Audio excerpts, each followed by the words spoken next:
5장입니다. 이 천지가 만물들아 복 주시는 주 여호와 전능성부 정자성령 찬송하고 찬송하세. 이 천지가 만물들아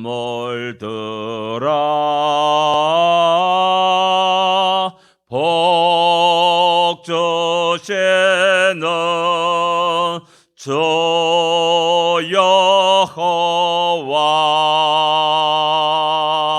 전능성부 성자 성령 찬송하고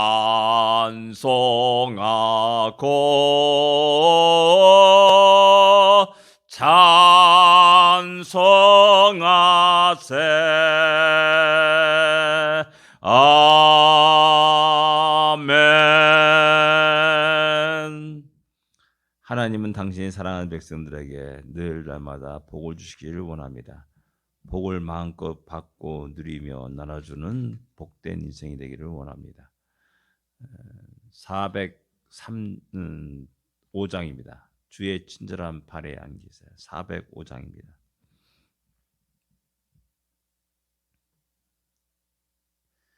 주의 친절한 발에 안기세. 우리 마음이 평안하리니 항상 기쁘고 복이 되겠네.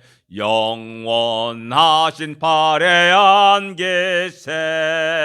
주의 발에 그 크신 발에 안기세. 주의 발에 영원하신 발에 안기세.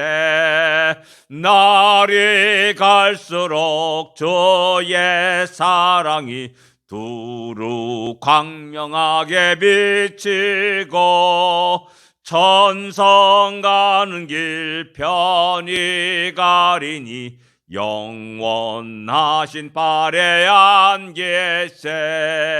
주의 발에 그 크신 발에 안기세. 주의 발에 영원하신 발에 안기세.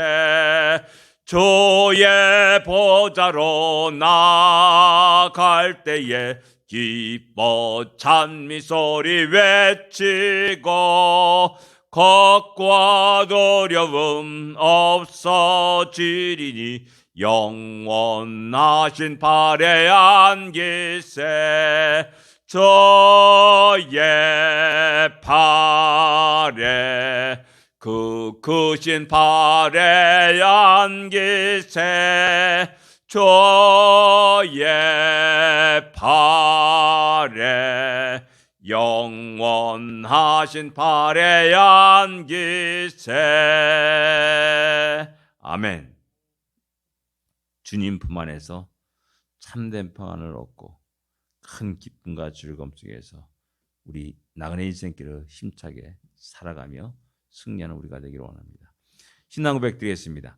전능하사 천지를 만드신 하나님 아버지를 내가 믿사오며 그 외아들 우리 주 예수 그리스도를 믿사오니 이는 성령으로 잉태하사 동정녀 마리아에게 나시고 본디오 빌라도에게 고난을 받으사 십자가에 못 박혀 죽으시고 장사한 지 사흘 만에 죽은 자 가운데서 다시 살아나시며 하늘에 오르사 전능하신 하나님 우편에 앉아 계시다가 저리로서 산자와 죽은 자를 심판하러 오시리라.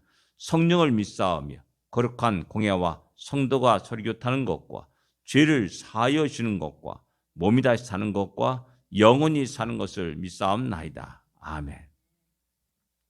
시편 147편입니다. 1절부터 12절까지만 같이 읽겠습니다. 시편 147편 1절부터 12절까지 말씀입니다. 같이 읽겠습니다. 할렐루야. 우리 하나님을 찬양하는 일이 선함이요 찬송하는 일이 아름답고 마땅하도다. 여호와께서 예루살렘을 세우시며 이스라엘에 흩어진 자들을 모으시며 상심한 자들을 고치시며 그들이 상처를 싸매시는도다.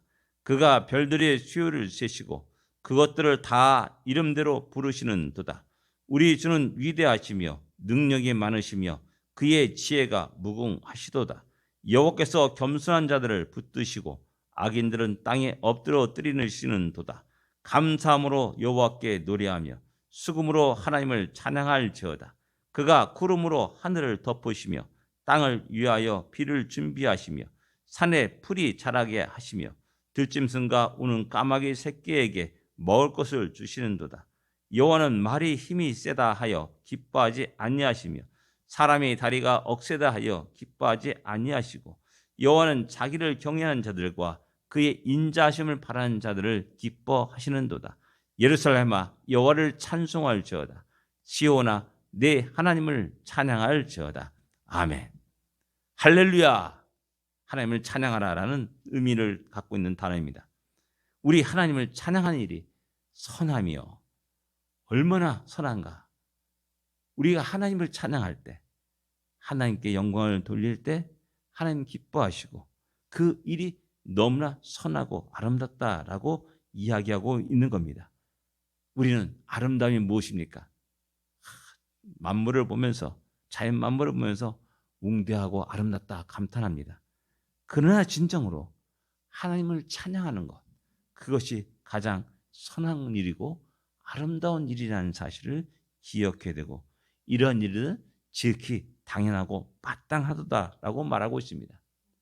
피조물로서 창조주 하나님을 찬양하는 것, 구원받은 자로서 우리를 구원하신 그 하나님을 찬양하고 영광을 돌리는 것, 지극히 당연한 일이고 지금까지 우리의 삶 속에 함께 하시며 우리 길을 인도하시며 우리 속에 역사하신 하나님, 이곳까지 오게 하신 그 하나님을 찬양하고 하나님께 영광을 돌리는 일들은 아름다운 일이요 마땅한 당연한 일이라는 사실을 우리는 기억하고 또 그 하나님을 찬양할 수 있어야 됩니다.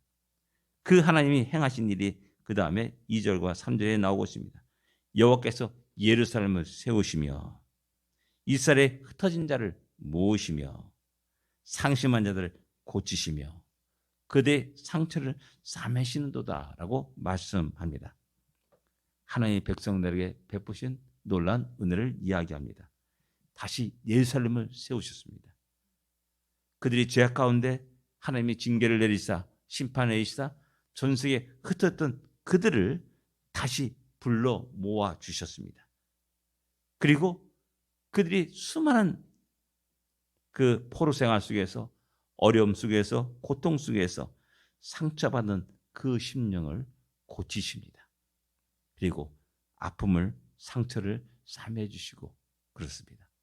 늘 위로하시고 힘을 주시고 능히 다시 그들이 일어나고 나라를 세우도록 하셨다는 사실을 이야기합니다. 이런 모든 것들을 우리 개인의 인생에 적용해 주시기 바랍니다. 하나님 우리를 세우십니다. 하나님이 우리의 상처를 싸매십니다. 하나님이 우리를 고쳐주십니다. 하나님이 우리를 위로하시고 날마다 용기를 더하여 주신다라는 사실입니다. 그래서 이 하나님이 행하신 우리에게 은혜를 베푸신 그 일을 생각하면서 우리 하나님을 찬양하고 우리 하나님께 영광을 돌리는 것, 그것은 아름다운 일이고 당연한 일이고 참으로 선한 일이라는 사실을 기억해야 됩니다. 이것뿐만 아니라 그가 별들의 수요를 세시며 그것들을 다 이름을 부르시는도다라고 이렇게 말씀합니다. 수많은 묵별들이 있습니다. 그런 세세한 하나하나까지도 하나님이 기억하시고 또 그들의 이름을 불러주시고 계시다는 사실입니다. 미미한 나에까지, 미미한 우리들에게까지 그렇게 세세에 관심을 두시고 각자의 이름을 부르시며 우리를 또한 지키시고 인도하신다는 사실을 우리는 기억해야 됩니다. 우리는 작은 존재이고 연약한 존재입니다. 그러나 우리 하나님은 우리를 기억하시고 우리의 이름을 아시고 우리를 부르시는 하나님이시라는 사실입니다. 그래서 5절에 말하기를 우리 주는 위대하시고 또한 능력이 많으시며 지혜가 무궁하시다라고 말씀합니다. 그 위대하신 하나님, 그분의 능력이 우리를 그렇게 세우셨고 고치셨고 또 다시 불러 모아 주셨다는 사실입니다. 그리고 회복시켜 주시는 놀라운 역사를 그 하나님의 놀라운 능력으로 이루었다라는 사실입니다. 그분의 길은 우리가 알 수 없습니다. 그 지혜가 무궁하시기 때문에 그렇습니다. 그래서 모든 신앙인들은 깊도다 하나님의 지혜와 지식에 부요하며 라고 감탄하며 하나님께 영광을 돌리고 찬양하는 겁니다. 진정 그렇습니다. 하나님이 위대하심, 하나님의 놀라운 능력과 권능이 또한 그의 지혜가 크고 놀라운 겁니다. 그래서 이것을 깨달은 자는 여호와 앞에 겸손합니다. 그래서 여호와 하나님께서는 그 겸손한 자들을 붙드신다라고 6절에 말씀하고 있는 겁니다. 그러나 악인들은 또한 교만한 자들은 땅에 엎드려뜨리시는도다 라고 이렇게 이야기합니다.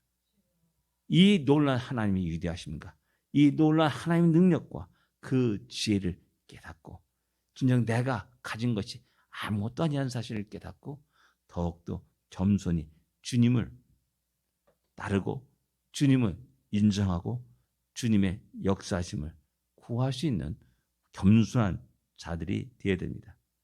그리고 이어서 또 감사함으로 여호와께 노래하며 수금으로 하나님을 찬양할지어다 라고 말씀합니다.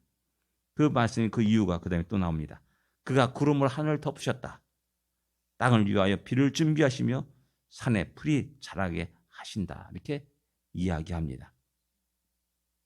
천하 만물, 식물과 동물들을 먹이시고 입히시는 하나님의 모습을 우리에게 이야기해 주고 있습니다. 우리 주위에는 수많은 나무들, 우리 주위에는 초목들, 우리 주위에는 수많은 동식물들의 모습이 속에서 우리는 그 하나님을 바라볼 수 있고 발견할 수 있어야 됩니다.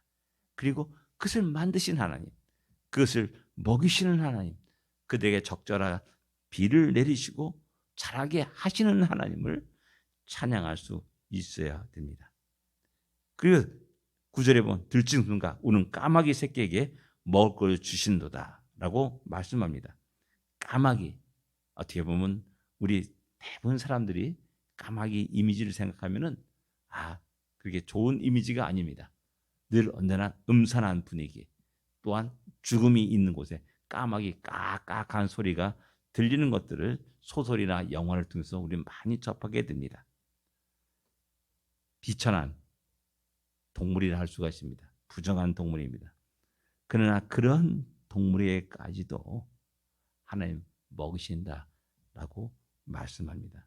이런 모든 것들이 이 나가는 세상을 살아가는 우리 성도들의 모습이라 할 수 있습니다.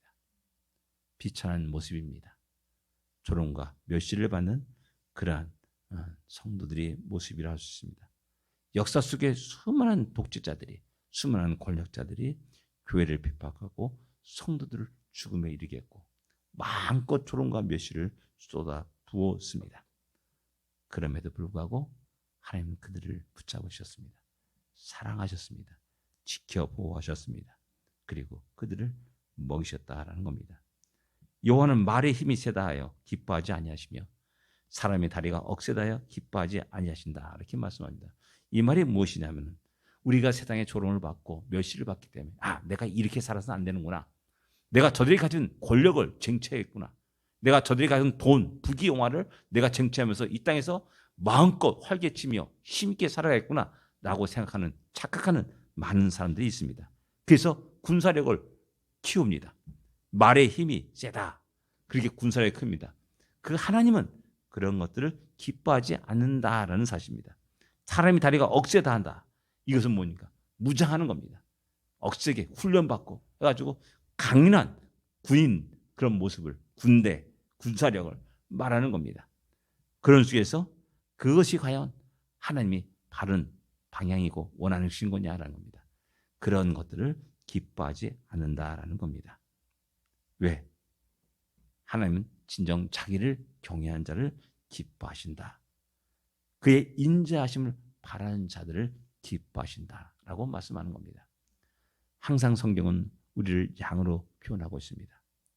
양이 아무리 강하게 열심히 훈련받고 열심히 또 육체 단련을 한다 할지라도 사자가 될 수가 없는 겁니다. 이 현실을 알고 늘 언제나 우리 하나님을, 우리를 지으신 그 하나님을 바라보면서 그 하나님께 기도하며 겸손히 주님의 도우심과 인도하심을 구할 수 있는 진정으로 믿음의 사람이 될 때 하나님이 그런 자들을 기뻐하시고 그러한 자들을 통해서 하나님의 능력이 나타나고 그런 자를 통해서 하나님이 역사하심을 드러내면서 하나님이 영광을 받으신다는 사실을 늘 기억해야 됩니다. 그래서 12절에 예루살렘아 여호와를 찬송할지어다.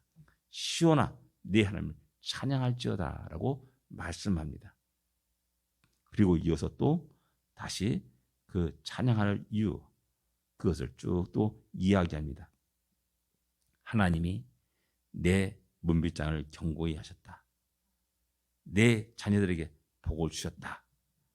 내 경내를 평안하게 하셨다. 아름다운 밀로 너를 배불리셨다 라고 말씀합니다. 하나님이 당신이 사랑하는 백성들, 겸손한 자들, 하나님을 경외하는 자들을 결코 버리지 아니하시고 그들의 필요를 지으시며 그들을 지키시며 그들의 풍성한 것으로 먹이시는 하나님이심을 말씀합니다. 그리고 또 이어서 그의 명령을 땅에 보내시니 그의 말씀이 속히 달리는도다 라고 말씀합니다. 하나님의 명령이 있습니다. 그의 말씀이 속히 달린다 라고 말씀합니다. 말씀이라는 단어가 3번 나옵니다. 18절에도 그의 말씀을 보내사 라고 말씀하고 있고 19절에 그가 그의 말씀을 야곱에 보이시니며 이렇게 말씀하고 있습니다. 하나님이 가라사대 라고 했더니 모든 만물이 그 말씀의 명령에 아주 순종하고 복종하고 하나님의 뜻을 이뤄가는 겁니다. 그 하나님의 뜻을 이뤄가는 게 뭡니까? 당신이 사랑하는 백성들을 위한 겁니다. 당신이 사랑하는 나라를 위한 겁니다. 당신의 자녀들을 위해서 그 천하 만물이 변화되고 그 말씀에 순종하고 복종하게 된다는 사실입니다. 그래서 이어서 말하기를 눈을 양털같이 내신다. 서리를 재같이 흩으시며 우박을 떡부스리같이 뿌리시나니 누가 능히 그의 추위를 감당하리요? 라고 말씀합니다. 그런데 18절에 보면 그의 말씀을 보내사 그것을 녹이시며 바람을 불게 하신 즉 물이 흐르게 하는도다. 어떻게 보면 추위는 우리를 움츠리게 합니다. 또 우리를 두렵게 합니다. 어떻게 보면 세상에 도전이라 할 수가 있습니다. 근데 그럼에도 불구하고 하나님 말씀으로 명령하시고 가라사대 하십니다. 그랬더니 그 모든 것들이 녹게 됩니다. 그리고 얼음이 변하여 물이 되는 그리고 절절절 흐르면서 만물을 적시면서 그 속에 다시 수많은 그 생명들이 싹 트는 놀라운 역사가 우리에게 보여주고 있다는 사실입니다. 그래서 여호와 하나님을 찬양하라 라고 말씀하는 겁니다. 모든 성도들에게 모든 하나님의 백성들에게 하나님의 찬양하시려다 라고 이야기합니다. 그리고 19절에 그가 그의 말씀을 야곱에 보이시며 그의 율례와 규례를 이스라엘에게 보이시도다 라고 말씀합니다. 하나님이 그 누구보다도 이스라엘 백성들에게 그 말씀을 보이셨습니다. 율례와 규례를 그들에게 베풀어 주셨습니다. 이것이 가장 큰 은혜요 복이라는 사실입니다. 로마서 3장 1절엔 유대인의 나음이 무엇이냐라고 이렇게 이야기합니다. 그들의 말씀을 받았다 라고 이야기합니다. 하나님이 그들에게 말씀하셨습니다. 전능자가 세상 모든 만왕의 왕이신 그 하나님이 그들에게 말씀하시는 겁니다. 이보다 더 큰 놀라운 은혜가 어디 있습니까? 그래서 20절에 그는 어느 민족에게도 이와 같이 행하지 아니하셨다. 오직 이스라엘 민족에게 오직 하나님의 백성들에게 하나님의 자녀들에게 말씀하셨습니다. 위로하셨습니다. 용기를 주셨습니다. 너희는 이렇게 살아라 라고 또 권고하시고 명령하셨습니다. 하셨다라는 사실입니다. 이런 민족이 세상에 없습니다. 오직 이스라엘 민족만이 그 은혜를 누렸습니다. 오늘 이 시대에 하나님이 사랑하는 백성들, 자녀들에게 이 놀라운 은혜를 베푸셨다라는 사실입니다. 오늘도 우리에게 말씀하십니다. 이 말씀이 우리 심령을 뛰게 하십니다. 이 말씀이 다시 한번 우리에게 용기를 주십니다. 이 말씀이 다시 우리를 크게 위로하십니다. 상처를 싸매시고 고쳐주시는 하나님, 우리를 다시 세우신 하나님을 다시 한번 깨닫게 됩니다. 우리가 이 말씀을 듣는다는 것, 이것이 얼마나 큰 복인지를 다시 한번 기억하고 우리 하나님을 찬양하며 하나님께 영광을 드리는 우리가 되기를 원합니다. 기도하겠습니다. 하나님 아버지 은혜를 감사합니다. 새로운 날을 주심을 감사합니다. 새로운 날 다시 믿음의 힘찬 발걸음을 내딛습니다. 주님의 위로가, 주님의 인도하심이, 주님의 지키심이, 주님의 복주심이, 주님의 역사심이 오늘 하루 우리의 발걸음 속에 함께하여 주시옵소서. 그리고 또한 우리가 그 하나님을 마음껏 찬양하며 하나님께 온전히 영광 돌리는 하루가 되게 하시고 또한 우리의 인생이 되게 하여 주시옵소서. 예수님으로 간절히 기도됩니다. 아멘. 하늘에 계신 우리 아버지여, 이름이 거룩히 여김을 받으시오며 나라의 마옵시며 뜻이 하늘에서 이루어진 것 같이 땅에서도 이루어지리이다. 오늘날 우리에게 일용할 양식을 주옵시고 우리가 우리에게 죄진 자를 사하여 준 것 같이 우리 죄를 사하여 주옵시고 우리를 시험에 들지 말게 하옵시며 다만 악에서 구하옵소서. 되게 나라와 권세와 영광이 아버지께 영원히 싸움나이다. 아멘. 승리하십시오. 복된 하루가 되십시오.